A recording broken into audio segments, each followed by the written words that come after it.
So our next session is timely because today's date is Saturday the 21st.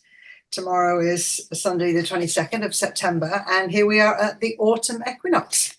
So it's fantastic that we have Edel to talk to us about that and share with us, you know, the importance of these transition points, these portals in time.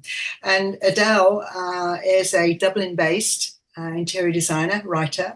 She has 25 years experience in this field, and added to that her interior design and her experience as an alternative health practitioner brings quite a few strings to the bow of supporting people in their homes. Her book that I think you launched last year, didn't you, at the Feng Shui Society live conference that we had 1 or 2 years ago, Feng Shui Design Guidebook, A Place to Call Home. And that's just a wonderful concept following on what we talked about with William. And I do remember meeting you for the first time in the 90s when I came over, and I think I gave a talk. It was your Interior Design Institute, wasn't it? And then you joined us, and we've seen you over the years and blossom into this wonderful Feng Shui expert in Ireland. So welcome. I'm handing over to you. Greetings, Edel. Thank you so much. Thank you, Gina. Yeah, you very kindly came over and spoke at the Dublin Institute of Design in 1996. And then we had, that started my journey with the Feng Shui Network International, where we had the most wonderful, diverse education. And William really touches to my heart on a big piece of that, which was really getting into the heart of things and the energy of the space, as well as the constructs of Feng Shui and the theory piece. The energetic piece was really close to my heart. So what I'm going to talk about today is looking at transition points in the natural world as an opportunity to pause and take stock in terms of where we're at. And I look at it in terms of Feng Shui, obviously, as well. Let me just share my screen. Okay.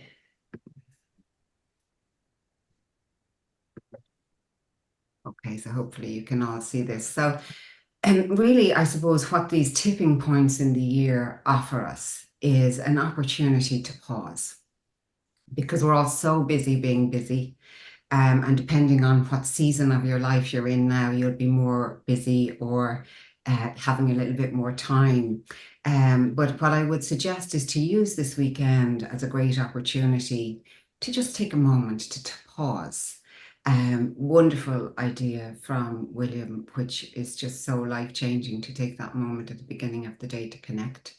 It's so wonderful to do that. So as we know, Feng Shui is about wind and water. It's the movement and containment of energy. It's this understanding that we're in a flow. So there are times of flow and times of settling and containment, and we're part of that rhythm of the universe, of the cycle of the seasons, of the lunar cycle, of the times of day, of the cycle of our lives. And it's finding our balance within that. And really, I suppose what Feng Shui is concerned with is dynamic balance, which is moving, evolving, growing constantly, because that's what nature is showing us. And really with Feng Shui, we're mirroring that balance, that dance of growing and proceeding and releasing and letting go. We're part of that cycle. And if we can tap into that, it allows us to stop the rigidity of trying to hold to where we are, because the only constant in life is change.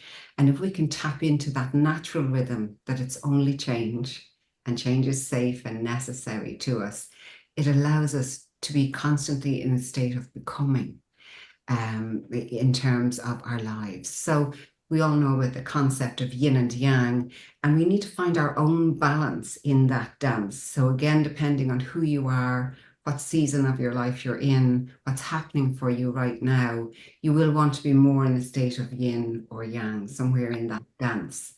And it's about just acknowledging that we're in that dance, and where we are is where we're supposed to be at this time. So we can kind of exhale and let go of all the shoulds in life, because there's just a mental construct. We are where we are supposed to be. This is this moment. So in the cycle of the seasons, we're over here in the harvesting and gathering in phase, in readiness for the season of darkness, the seasons of really going within. So we've left behind a lot of the busyness of the summer, a lot of the work of outdoors, and we're now hopefully preparing to journey inward. And we're sort of at that halfway point in the year. In the lunar cycle, we can look at it even month to month. We're in the letting go phase right now. So you can look at it in terms of Western astrology, or you can just simply look at where is the moon, what's she doing? Is she waxing or growing towards the full moon? Or is she waning and going towards the dark moon? And at this moment, we're going towards the dark moon, which is the going inward. So both in the cycle of the year and the lunar cycle, we're in this moment of reflection, connection, and release in terms of the monthly energy. So the equinox, and it's slightly movable feast because it's based on the lunar cycle. So actually fully tomorrow will be the autumnal equinox. So we have a time of pause when we can restore balance. So we've come through the expansion of the year represented by the summer solstice, heading towards the most contracted part of the year, which is the winter solstice. And we're right at this tipping point when the hours of day and the hours of night are equally balanced around the world. So it gives us a moment to pause. So this is a time where we can gain a little bit of clarity on what we've grown, what we've received this year, what we're grateful for, and also what seeds we might like to plant as we move forward. So the underlying energy of the autumn equinox is that we're reconciling opposites. So everything coexists together. We're very much presented with opposites in the universe, in the world at this moment. There's this radical kind of polarity happening. And if we can come to a balanced point of both and come to that sense within ourselves of balance, that everything needs to coexist together, we can find our own sense of surety and balance in that. So it's a great time this weekend to celebrate the good and the bad, what we term as the good and the bad, what has happened in this year, honor this time of change and this opportunity to begin again. So what I would suggest is take a moment over this weekend to just ask yourself, connect in to how you feel. So how do you feel in your body? How do you feel in your heart? How do you feel in your mind? Just notice. That can be a first step, to just notice for yourself. How do I feel? And that's important because we're so busy, we're so accessible with emails and phones, and, there's a lot of activity in most of our lives. If you can just come back to center and even just notice how you're feeling, that will give you a start point for where you might feel you need more balance. You need to be mindful of your intention. So at the beginning of the day, when you're doing your ritual that William has suggested, be mindful of your intention for your home, for your life, for what it is you want to feel within your body, mind, and spirit. So what is my intention? Because that sows the seed for whatever it is you want to create or maintain. So equinoxes are just times for change. They prepare us to tap in to this energy of transition that Mother Nature is showing us that we're in. So this is in the Northern Hemisphere, we're heading towards the winter solstice. We're halfway there. And it's the beginning of root energy, when Mother Energy pulls her energy in and down. So she lets go of the growth of the year, of the leaves, of the fruits. They all start to drop away, and she pulls her energy back in and down into the root. So it's a settling of our energy, moving into a phase of rest and renewal, balancing our inner and outer journeys. So great time to give thanks for what we've harvested and opening up to the inner blessings that we will receive over the winter as we become quieter and more inwardly focused. And maybe start to think about the seeds we would like to sow next spring. for the growth of next spring. So we sow these seeds in the winter. Mother Earth folds her energy over them and holds them for us deep within the earth. And then when we come to the spring and the shoot energy, things start to evolve and grow.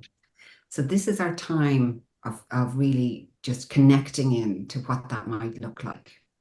So tune inward, ask for guidance, remaining open to inner change, and setting your intentions to connect to your inner wisdom over the darker, more yin phase of the year. Gratitude is enormous in terms of opening us up to the joy and all of the wonderful experiences that we've had this year. So writing down what we're grateful for in every single day. I'm so grateful for this community. I'm so grateful for the wonderful knowledge that we're receiving, and for the connection that we have with each other today. And also whatever else is in your life that you are grateful for. So grateful to have the nest to hold your energy, however transient that might be. It might be just a temporary space you're in at the moment in readiness of somewhere else. But wherever you are right now is holding your energy, and being grateful for that nest that's holding your energy and of your life right now. And write it all down. You might even want to pop it in a little red envelope to activate and honor its energy, and pop it maybe on a notice board or somewhere where you'll see it every day, so that you're reminded of all of the wonderful things that you are grateful for in your life every day. And this is the year of the wood dragon. But we celebrate actually dragon energy at these tipping points of the year. So in the spring, we're all aware of the New Year celebrations with the dragon, which is really celebrating that shoot energy of new beginnings and opportunities and possibilities.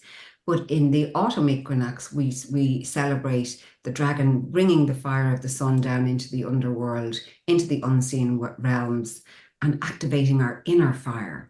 So we're focusing inwards now on illuminating our spiritual path and illuminating our inner wisdom.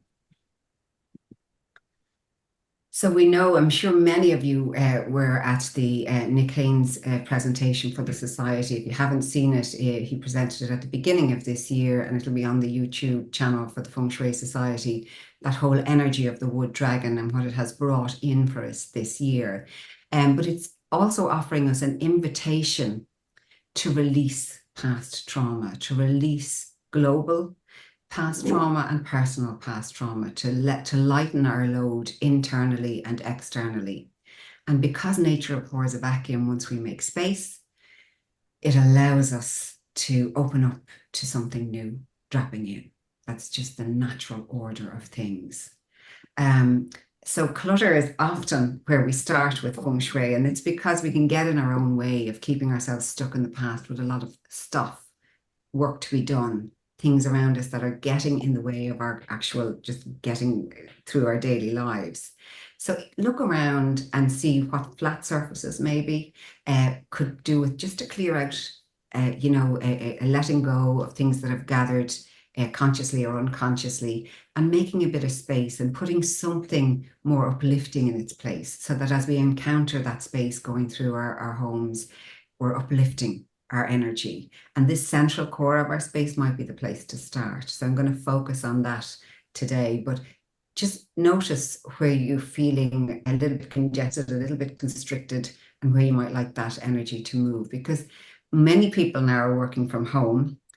And so now we have all of the clutter of office work and, all of that now coming in, and clutter just creates frustration. I remember a quote many years ago that said that people working in offices spend an average of 4 of their working years looking for lost pieces of paper. I mean, my God, that's just horrific. It sounds like a death sentence. But we've all come upon that, where it's here somewhere, but you can't find it. And that's really your indicator that, maybe it's a time to do a bit of clearing out. So where is it in your space that feels like, oh, that's just work to be done? It could be the wardrobe. Now that we're in the transition phase of the seasons, do a clear out. Tidy away the summer things. We're still having a little bit of an Indian summer here, but it'll soon be finished. So tidy away some of those things, bring to the fore those things that are going to be cozy now as we go into the autumnal weather. decide what you'd like to donate or store away in storage. Just make some space for yourself. Do a clean sweep, just like Mother Nature. She sheds her leaves. And if we take time to shed anything that we're ready to let go of, it makes the space open for something new. And we get to be childlike and creative in that space. It's like creating the space, giving a child a piece of paper, a blank paper, and a bunch of crayons. You have the space then to create something fabulous for yourself. So keep that visual maybe in your head as you're doing the nesting work of clearing away. So this allows us to have freedom to do what we want to do, to connect deeply to our lives, to the universe, to what is real for us. And it releases any sense of restriction and separation from our spaces. And remembering always, as William Spear used to say, there's nothing going on out there. It's all an inside job. So doing some deeper levels of clearing for yourself at this time of year is really useful. Even writing down, what would I like to let go of? What am I ready to release? What was helpful for me in the past, but now is no longer useful? How can I just let that go and exhale it from my person, from my being, from my space, from my life? And just remember to be compassionate with yourself. Do things at your own pace. It's not a race. Allow yourself to work at your own pace that is correct and right for you at this time of your life. And if it doesn't feel right to do it for the moment, trust that sense and know that you can do it at any point moving forward. We're all where we're meant to be. So just allow for where you are, be compassionate with where you are. So this is the point of balance between the inhale of energy bringing us to the summer solstice. We're now at this tipping point halfway between that inhaling energy and the full exhale of the winter solstice. We're right in the middle. So it offers us an opportunity to tap into that sense of cyclical energy that we're all a part of, exploring our inner world now in this letting go phase of the year, and just tapping in, tuning in to what will help you to rest, recharge your energy, and open up to the new dream for the future ahead. In Feng Shui, we look at this cycle of the seasons and we mirror that into our spaces with the 5 elements. So the growing, rising, and proceeding energy of wood, the full expansion of fire, the contracting energy of metal, the flowing energy of water. But right at its center is earth, that stability, that balance, that point of stop, wait, then move into action. So this is where we're at right now, is in this point of balance, of waiting, to allow something new to come in. So all based around this Lo Shu or magic square, which has huge information for us in terms of the I Ching, this book of change that gave us this knowledge that there is a natural cyclical flow to things that we're part of if we wish to open up and become step into the flow of in our spaces. Most of you will be familiar with the Bagua, which is like an energy template that we can place over our homes or our built spaces that allows us to just tap into this energetic connection between ourselves and the energy of our spaces. So what I would suggest at the equinox to tap into is the central core of your space. So whether you're using this kind of more simplistic version of the Bagua or you want to use something a bit more complex, like an octagon, just think about where is the central core roughly of your space. Tap into that space and look at what's going on there. See, is there a way you can create more clarity, physically clear clutter, and add something that feels balancing for you. Perhaps it's where you have that little table that William was talking about, where you light a candle in the morning and you connect to your sense of balance and harmony and connection to something greater. We all know that we can tap in really fully to this cycle of the elements in terms of our own personal energy. So you can really go deep with this or do something that feels a little bit more subtle. So the essence of the central core of our space is to be open, to allow ourselves to be open to opportunity.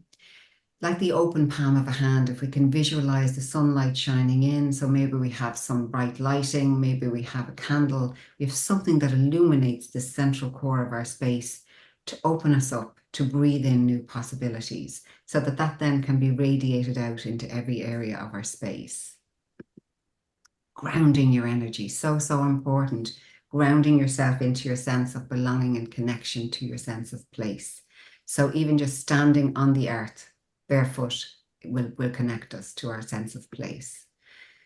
Healthy homes are so important. It's not a whole subject, but connecting in, bringing in more natural cleaning products, bringing in some things from nature to help you create a sense of home. Space clearing is another whole subject, but it's a way of just cleansing the atmosphere of our spaces. So it's the intentional cleansing, releasing of anything that's stuck, and revitalizing the energy of our space. And scent is a tremendous way to do that. It has been used throughout the ages by all cultures. And what I would suggest is to maybe use some form of scent, whether it be incense or whether it be essential oils, which is a pet love of mine because I'm also an aromatherapist. Scent has the ability to shift atmosphere, to bring us to memory, to really invoke an atmosphere within a space. So I would invite you to explore that whole area for yourself and find something that really brings that sense of home, that sense of peace and balance for yourself. Resins are tremendously healing. So perhaps things like your frankincense, myrrh, opapanax, they're very useful for bringing you to a sense of relaxation. Frankincense would be the most common one used for that purpose. It really brings in that meditative state and encourages emotional healing. Seed oils are particularly useful to bring in a sense of nourishment and the potential for new growth. And they're also said to eliminate fatigue. So feeling a bit exhausted, that can be quite useful. So maybe something like cardamom or fennel, quite useful there to really relax our energy. And cardamom is wonderful because it's said to allow us to see with our hearts, which is a lovely essence. You can buy a blend that creates balance. And you'll find all kinds of blends out there that will allow you to infuse your home with uplifting, fragrant chi. And so you can do that with a diffuser, with a spray bottle, even passive diffusers like these clay diffusers if you don't have anywhere to plug something in.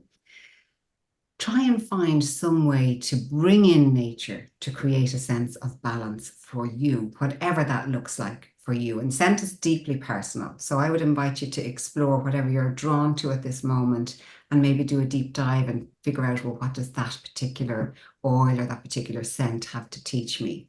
But most important at the autumn equinox is to remind yourself to take a break, to take a pause for some nothingness, no-thingness, to give yourself a bit of time to just come to that slide that I showed you at the beginning. How do I feel in my body, my mind, and my spirit today? And what would I need to add or take away to bring me into balance? Try and go inward and be patient with where you are right now. Maybe you haven't achieved all of the things you set out in your New Year's resolutions, but that's fine because you are where you're meant to be. Be at peace with where you are right now. This is where you're supposed to be. Touch into that universal consciousness that William was talking about, and just find your sense of place, your sense of home within yourself. Touch into that universal consciousness. And don't underestimate the power of your ripple, because we can become a bit overwhelmed with what's going on globally. But if each of us does this, coming into balance for our own selves, as William says, even one student lighting a nightlight in a house full of students will ripple out. It'll ripple out into your surroundings and into the world to create that sense of balance. So that's what Feng Shui design is for me. It's about living in harmony with nature, creating a sense of belonging, leaning into natural living, and, you know, balancing your energy with the energy of the earth around you. It's a dance of dynamic balance between you and your surroundings. I do teach a 2-day Feng Shui course, and there are a lot of other courses available on the Feng Shui Society website. So if you'd like to learn more about Feng Shui and how to apply it to your space, there's lots of books out there, and the Feng Shui Society is a great resource for talks and classes if you want to learn more about that. But I wish you at this moment of tipping point within the Earth's energy, at this moment of opportunity, this threshold that we're passing through between our outer and our inner worlds, as we pull our energy in and down to our roots, I wish you balance and blessings and a deep sense of being at home with where you are right now. Thank you so much. Beautiful, Edel. Lovely. Peace and blessings. I feel very peaceful. If you want to just remove your screen, then we could just look at the gallery and just see if anybody, then I can see the chat. See if anybody wants to ask a question before we, a comment or a question. Great, thank you. Yeah, lovely. It's good. It's a good reminder, isn't it? Look out, what's nature doing? I know that when I left living in the centre of London to live in the countryside, I knew what was happening outside. I got my cues from plants and the weather changes, and much more aligning for myself rather than being in the centre of a city. No idea when the daffodils came out, no idea when anything came out. Very much live seasonally now, and this is just lovely to thank you for the tips for marking about transition. Wonderful, great. Well, thank you, Edel. I've got one comment. Okay, yeah, go. You mentioned nicely about the gratitude, and they've done a lot of studies on gratitude. It's a very good idea, very simple. And they look at how often people were grateful in a week sort of slot. And so they compared 2 studies where people were grateful every day. They would write something, in the grateful journal, and then people were doing sort of like 2-3 times. And guess which people were getting better results? Not the one who are doing every day. You'd think too much, sometimes too much is not a good idea. So, I mean, kind of randomness allows kind of this gratitude works better, because then you get accustomed to this kind of writing every day, you have a pressure and so on. So you don't have to overdo it. That was an interesting insight from those studies. I like that. Don't overdo. Don't make it a chore. I think that's the, develop these as both our speakers were saying, develop the practice of what works for you and your culture at your time of life as well, the time of year, the time of your own life, and it's being present to your own needs, isn't it? So that's lovely. So Either Jennifer, Edel, do you want to say something? Jennifer in the chat there has just asked about, is there a particular essential oil that you could recommend? There's a lovely essential oil called cypress, which is one of the beautiful trees that we have in nature, and the conifers are some of the most ancient trees on the planet. But cypress is said to hold your hand through transition, through difficult times. Scent is very personal, so perhaps that scent may not appeal to you. That's why I would suggest really investigating ones that are good for you. But cypress, cedar wood is another one that really holds us through what we perceive as difficulties in life. If you want to really uplift your energy, maybe something like orange. Lavender is always a very balancing one. But again, coming back to what I said, scent is deeply personal. So it will bring you back to memory. It'll bring you back to associations. And perhaps there's a cultural association that you have that really gives you a sense of being safe and supported. And go with that. Go with that. That's what I would suggest. Beautiful. I use those for my moth control. Oh, great. Cypress and lavender, and particularly cedar oil. So they have their different uses, but yeah, yes. Oh, yeah. Get your burner out and burn some oil today. Mm-hmm. Infuse. Edel, thank you. That was lovely. Thank you so much. You're sticking around, and people may have questions later.